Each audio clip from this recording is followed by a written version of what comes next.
Welcome to the System Simplified podcast, where we feature top leaders who share stories on how to successfully systemize a business. Now, let's get started with the show.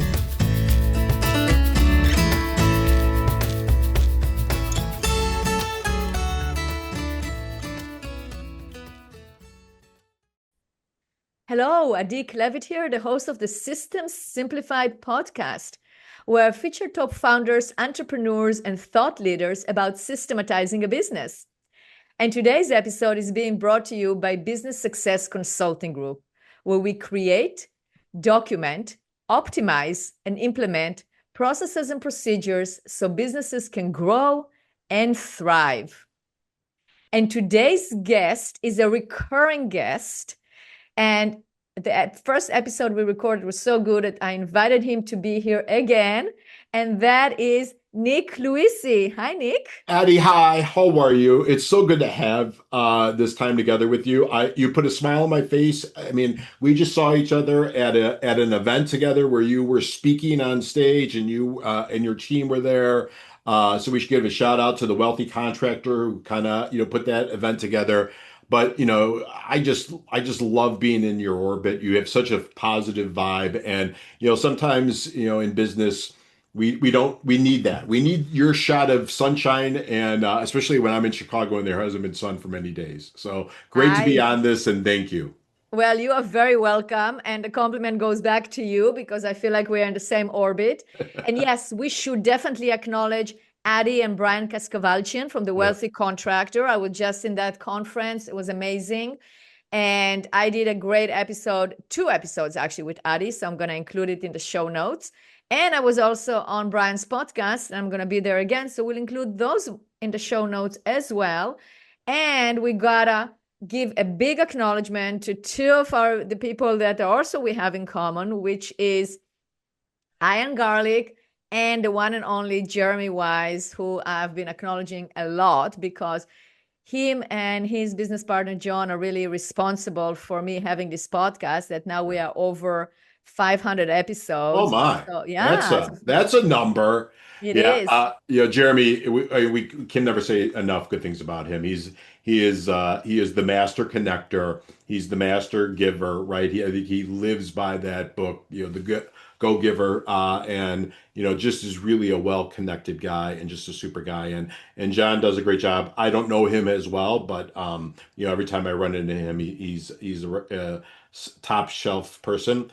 And Ian, the work that he does on YouTube for his clients, and anytime I send somebody over to him, he's the master at that. It seems like he's living his life on the boat now, so I got to ask him about that because every time he's posting, he's there. But great guys, and the world is filled with good people. I think sometimes we the darkness kind of clouds our judgment, but the world is filled with really, really good people. And you just named 4 really great folks. Absolutely. Absolutely. And I had him on my podcast. I mean, I definitely was on Jeremy's podcast. So we're going to post those as well. So Perfect. Our listeners can see and connect to them. I agree. The world is full of good people. And that's a great perspective. So Nick, speaking of good people, you're one of them, definitely. So let's talk about, so I am going to read your bio. We got into a conversation. Let's do the bio. Can read it. I always get embarrassed when people read my bio. It's like my mom wrote it, typical Italian mother, firstborn son could do no wrong, but yeah. That's right. I mean, try to run it through ChatGPT. It will even will outdo your mother, in all the compliments. Nick is, I'm not going to go there. Okay. But that's fine. So Nick, you are the founder of Sales Performance Team, a company created after exiting a private equity owned marketing and sales education company. And there, you and your team function as fractional sales leaders for small to mid-sized businesses. And that's what you're doing for the Wealthy Contractor. And they're definitely growing year after year. So you're doing a fantastic job. Oh, yeah. They're great people. What a great product to bring to the marketplace. I mean, he's the OG in that space and does such great work. Absolutely. Absolutely. So you are the author and co-author of many books on sales and marketing, The Ultimate Guide to Managing Your Sales Team and Moving the Sales Needle for Business Owners, a sought-after speaker and podcast guest. So I'm lucky to have you twice on the podcast. There you go. And a creator of the educational course Sales Mastery, How to Create a High-Impact Sales Team. And well, you were the co-presenter of the GKC Magnetic Marketing Sales Bootcamps and Marketing Bootcamps focused on helping small to medium-sized businesses sell and market better.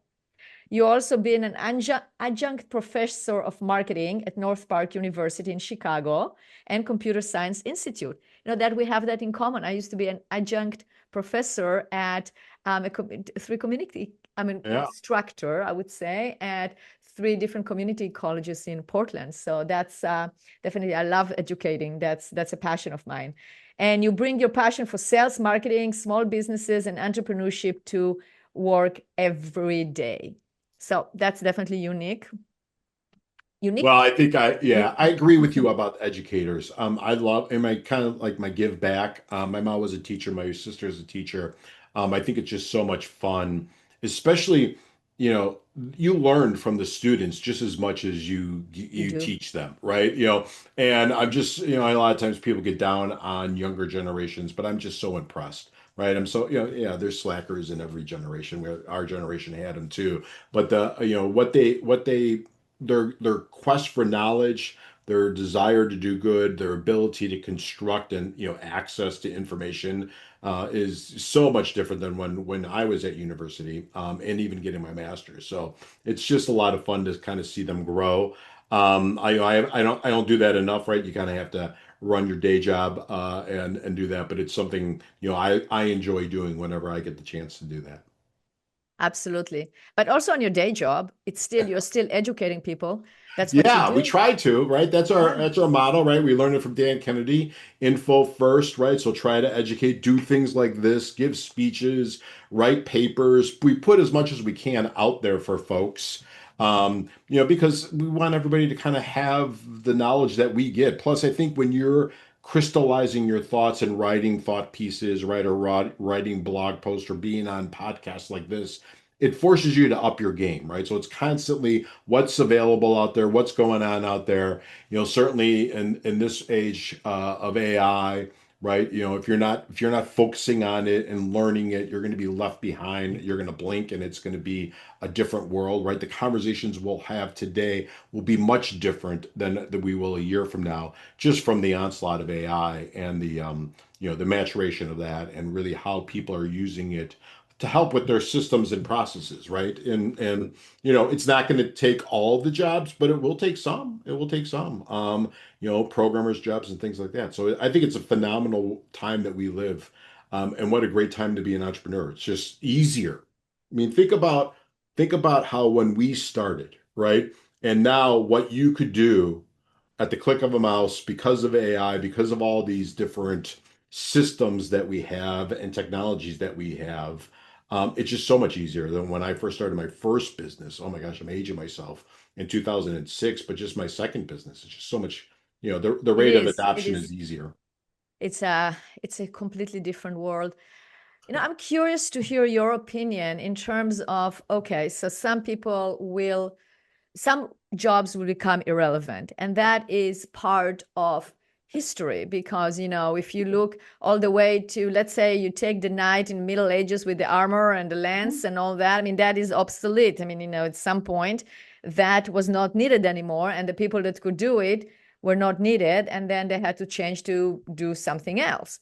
The same thing with the horse riders and the carriage riders, or Right. conduct, Yeah, whatever, buggy however you whips. call Yeah. them. Yeah, exactly. So things change, and we have to foresee where they are going and adapt, basically change, learn, be educated so you can change as well. From your perspective, what do you think about, how is the market going to change? So you said, okay, programmers are not going to some would not be relevant in what they are doing. What they are doing right now, not that the people are not going to be relevant, what their actions are not going to be needed because they are going to be done by AI faster, better, maybe.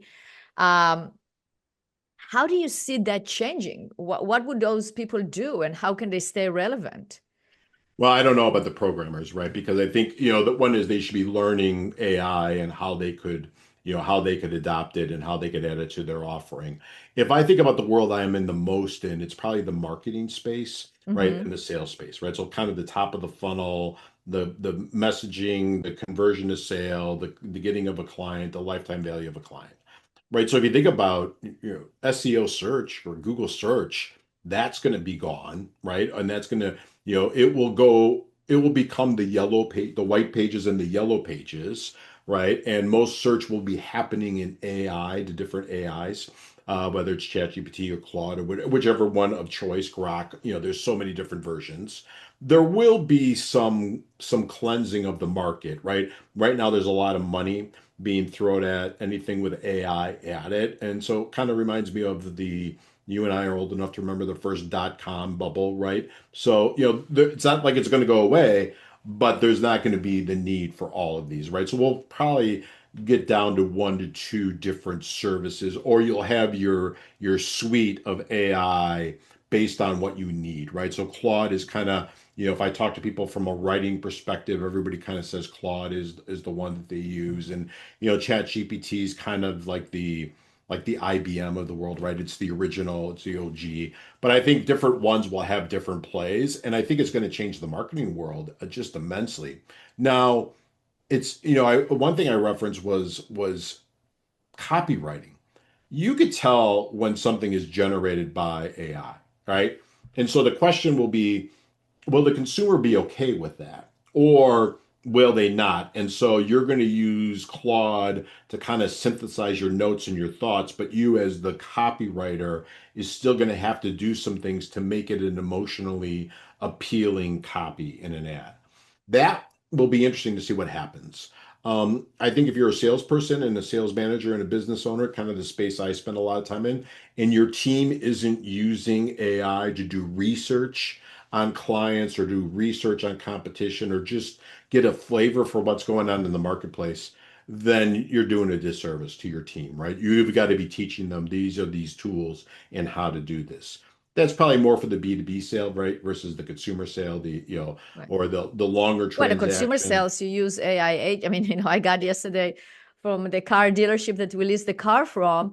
Hey, how's it going on driving this car? Are you looking at leasing another one, etc. And but in the beginning, I go like, wow, what a great salesperson actually following up with me. But then as the conversation went, I mean, immediately I caught up. It's AI It's because they have AI, this right? AI humor. Oh, I'm now going to park this conversation. It's kind of like this little hints that tells you. And I also saw, it was perfectly written, etc., which doesn't necessarily mean that it got generated by AI, because the question is, what does it mean generated by AI? So even if you write marketing content, we all, if you don't now run it by AI, unless you are really like, a really, really whiz in English grammar and sentence construction, etc., then you're going to be behind. So even if I write my own article, you run it through the AI just to edit it. The question is, who came up with the idea?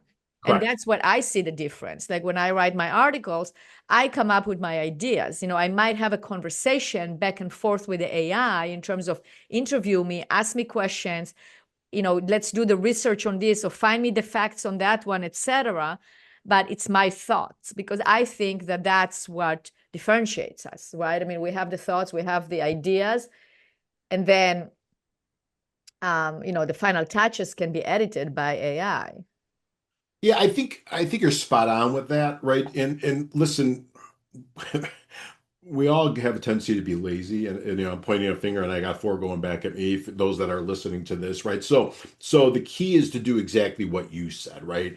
Don't lean on it to create the original idea, but lean on it to polish the presentation, right? To grammatically correct. I mean, I read so fast and I got mild dyslexia, so I need to almost run everything through AI. So for me, it's a God saver because it's like, oh, okay, I didn't mean that, and so it's a tool to help. It's not the tool, to be delivering the end product. It's a tool to kind of finish the end product. But if you think about it, I watch and I spent some time in the healthcare space, especially right out of graduate school. I think what it's doing there is just fascinating, right? Talk about the synthesis of large amounts of data and studies and allowing doctors and nurses and clinicians to make better decisions.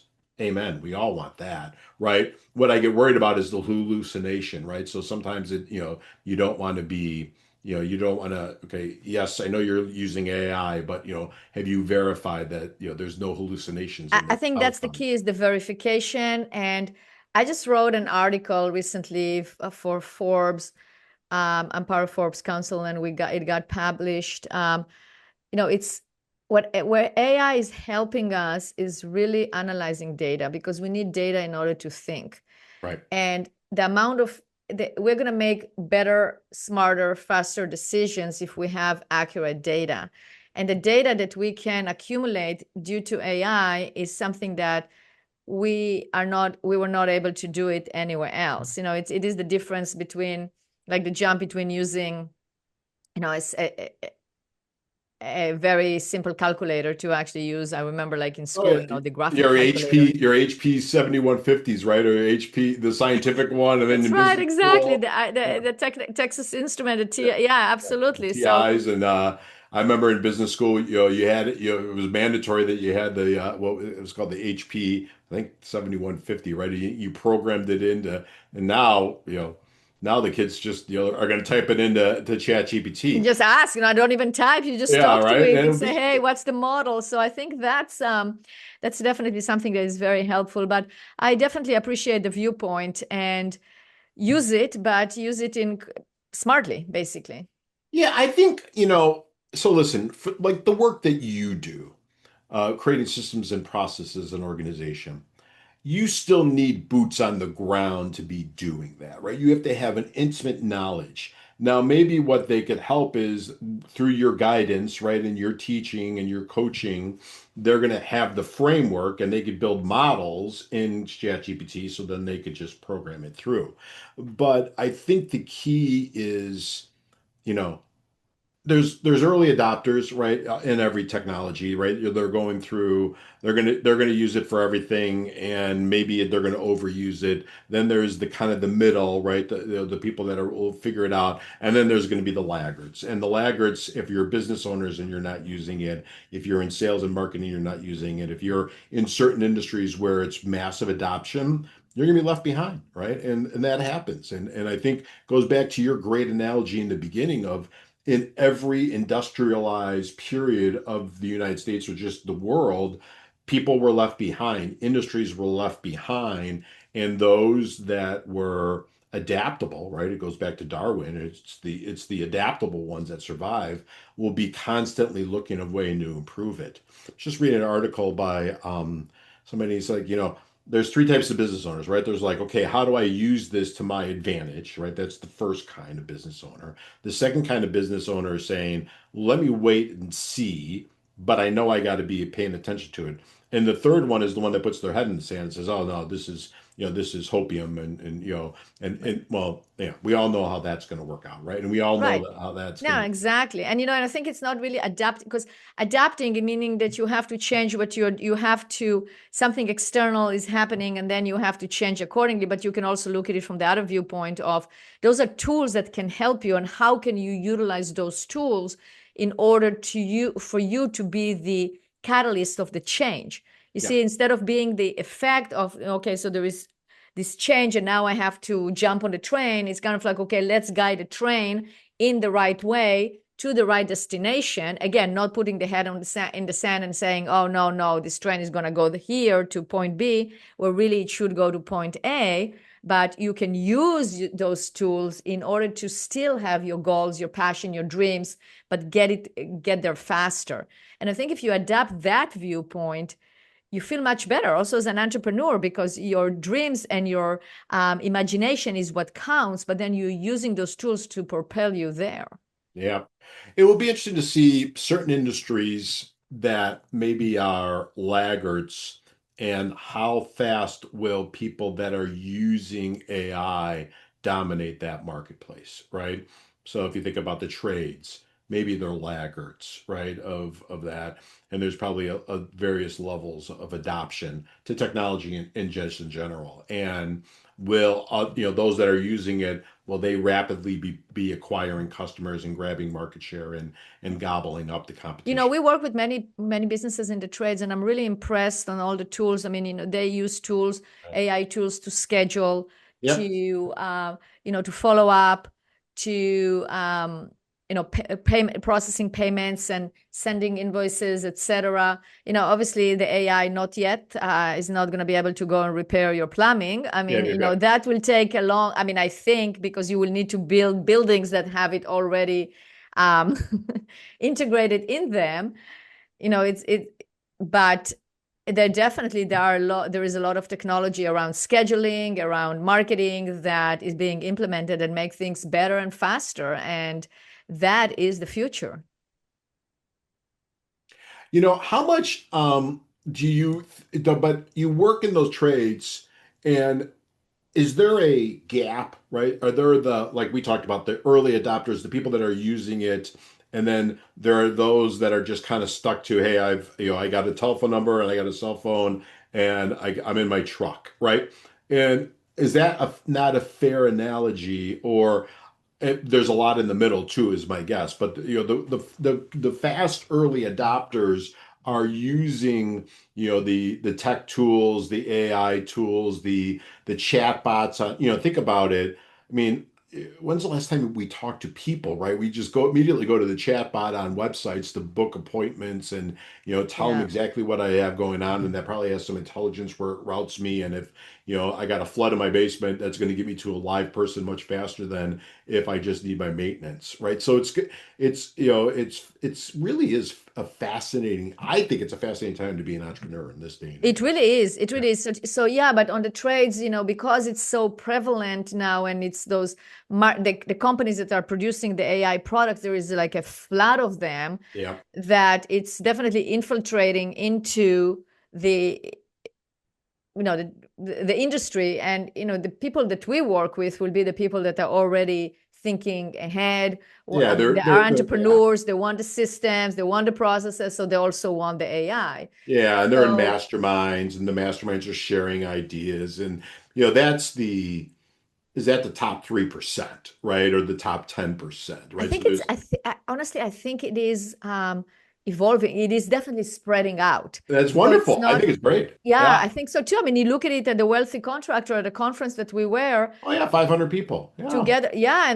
But there were like, how many vendors were actually selling AI tools? Yeah. So it is, I think it is going to be more and more common, and people are just going to go with, I mean, they are going to basically start using it, and you can't resist it. That's for sure. So it will become better and better. And to your point, in terms of scheduling, like using the chatbot, etc., in some ways, I mean, I like it. I mean, I like to write exactly what I need, so I don't have the chit chat around it.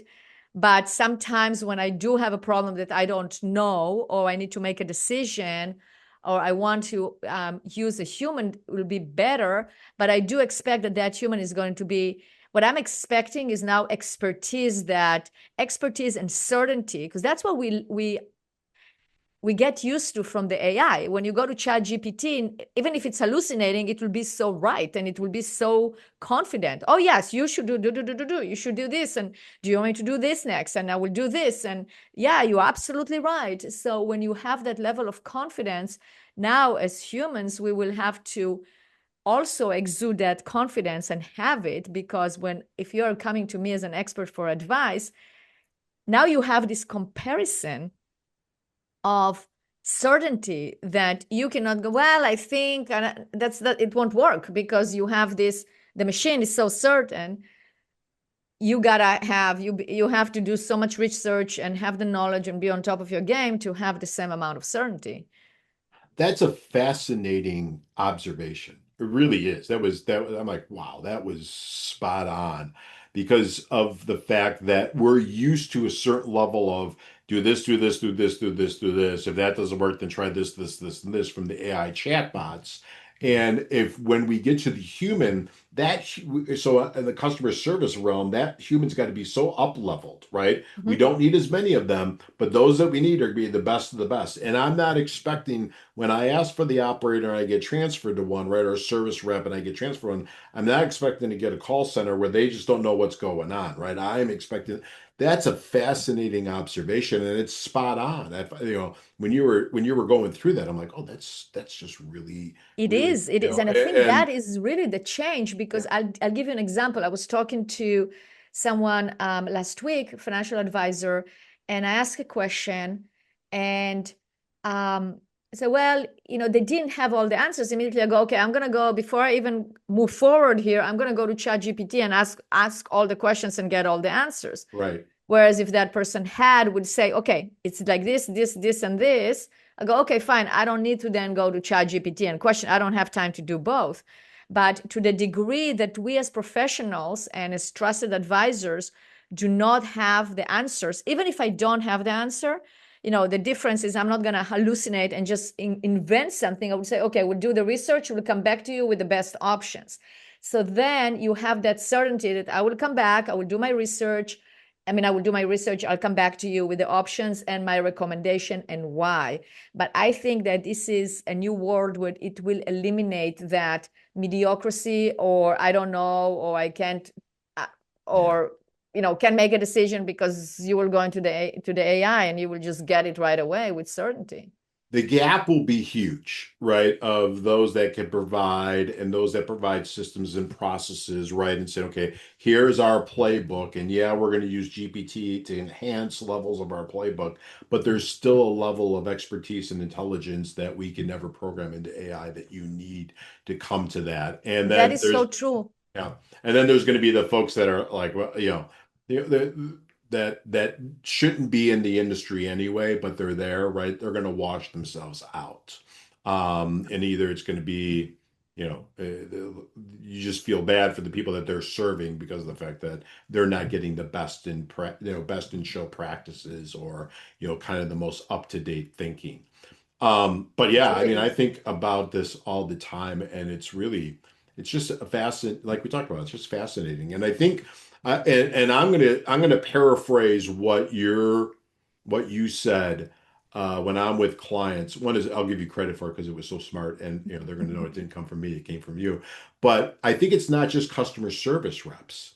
I think the space that I'm in the sales space that salesperson needs to be so buttoned up and being able to answer and lay out and give, they're very thorough and thoughtful. Here are the next steps, or here's how, because we could just get stuff on AI, right? So then I don't need the salesperson. So that we have to up level those conversations, maybe make them more strategic versus just systems, and features and benefits, right? So we have to think about how we as humans interact. And I think that's always going to be the challenge, right? If you think about Space Odyssey 2000, what was it, 2002 or 2012, right? We all thought Hal was going to take over the world. Well, maybe we're at that point now, but we as humans have to kind of up level our thinking, and that has to make us better and better and better. And that's the goal for artificial intelligence, right? It's not just it's to increase our intelligence and make us less drone like, but just really thinking things through a little bit more and having to be more on our game. Yeah, Um, absolutely, yeah, absolutely. And the same thing with the processes and procedures. So yep, yep, yeah, you can, we have tools like Scribe that can analyze the work instructions and create the screenshots and the instructions. But that's what I tell my clients. Our clients is like, we are not order takers. We're not here to just look at what you click and then instead of putting into Scribe, we're going to do it. No, it's asking how do you do it? Why do you do it at this point? Challenge that. Find out. Maybe the AI can ask, let's say you go into ChatGPT and say, okay, how can I improve this process? It will ask those questions. But then how do you know that your answers are correct? You need another human to yep, evaluate yep, it. yep, yep. Because otherwise you get into, oh, you're absolutely right. This is the great improvement ever. And then I challenge the AI, like, how do you know it's the best improvement ever? Because you can see when it's being programmed to, basically agree with you. And that is one of the things. It's like you being agreed with, maybe you shouldn't be agreed with, because maybe you have to be challenged. Another thing that I find is, you mentioned the word we sometimes can get lazy and we can get the answers from AI and just use it. I mean, it happened to me this morning. I was listening to a call that one of our consultants did, and we have very high quality control and training, and we always listen and we want to make sure we correct and we learn from it. Sure. And I dictated to the AI what needs to change, and the AI put it together, and I go, okay, this is good enough. But the truth is that it would have been better if I actually changed the sequence to make it clearer. Yeah. I didn't quite have the time, so I go, okay, fine, I'll just do that. But that's definitely a level of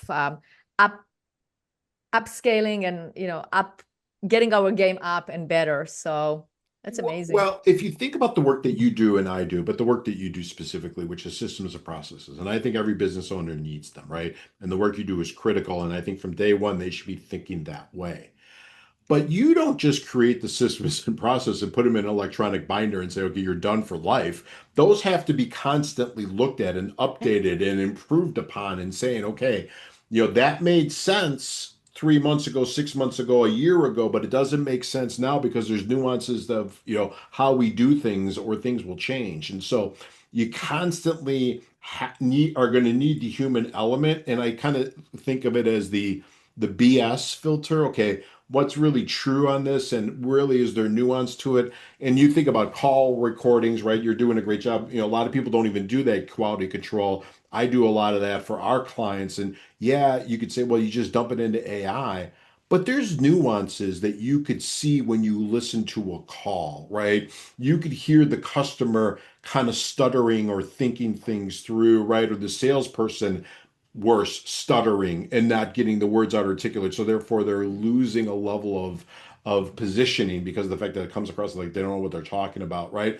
And so there's the human element, and I do think we're never going to get away from the human to human interaction. And for some transactions we can, right? I don't need to talk to anybody to buy a ticket on an airplane, right? But there will be things that I need to talk to somebody about, right? So let's say, I need a credit and I didn't get it and I'm fighting with the AI, right? So then that's going to be, listen, we've all had that thing where we start saying operator louder and louder and louder because the phone. Customer service. Right. And we think if we talk louder, it's going to get us there faster, yes, right? I heard you. Right. But customer service. Right. But somebody should be listening to that and saying, oh, I'm really angering my customers. Let me figure out a way to solve But everything them. happens. It does, because you can evaluate their emotions as well. Like what emotion was it said? I mean, if you talking about and you are the expert at the sales and salespeople, but it is like when you use AI, you have to use also the emotional, because you want to have the emotional connection, because otherwise, like, where are my customers getting frustrated? Oh, right here. Okay, good. And what nuances are we doing, or what are we, how are we distracting from the sale, right? Or we used to call it the sales, the sales blocking department, right? Or this, so how am I enabling sales or am I detracting from sales? That's and exactly I think, right. but you think about it, I think we're saying you got to use AI to really enhance the way you're delivering and operating your business, but also don't use it as the crutch. It's not the end all be all. Use the human mind to take a look at it and challenge it. And I think, use AI to challenge your thinking, right? And your processes and that type of thing. Because I was looking at something and I just grabbed a quick document in AI, full transparency. I grabbed it up, created with it an AI document, grabbed it real quick and realized, oh, they spelled prospecting wrong. Right now, if I just let that go, I'm gonna look like an idiot when that slide hits the screen, right? And it's spelt wrong. So there is that level of human Q&A that you need to put through things at all times. But yeah, it's a fun world. It's a fun world. It really is. Yeah. Well, Nick, we can talk forever. I know, but we have work to do. We have clients to serve. So, Nick, if our listeners would like to get a hold of you, please share your information. How can they do that?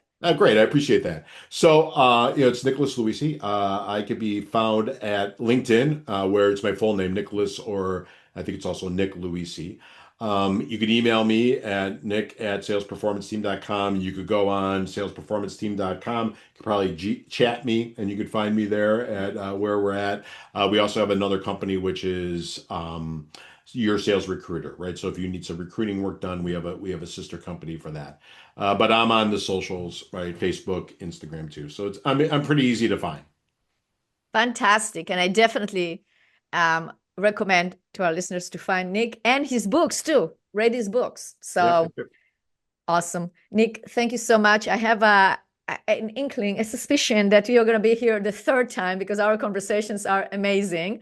So at least we are enjoying it. So hopefully our listeners as well.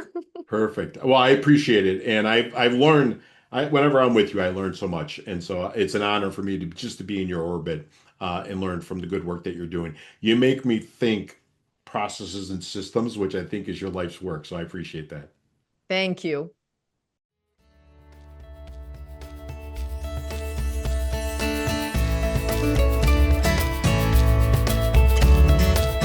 Thanks for listening to the System Simplified podcast. We'll see you again next time, and be sure to click subscribe to get future episodes.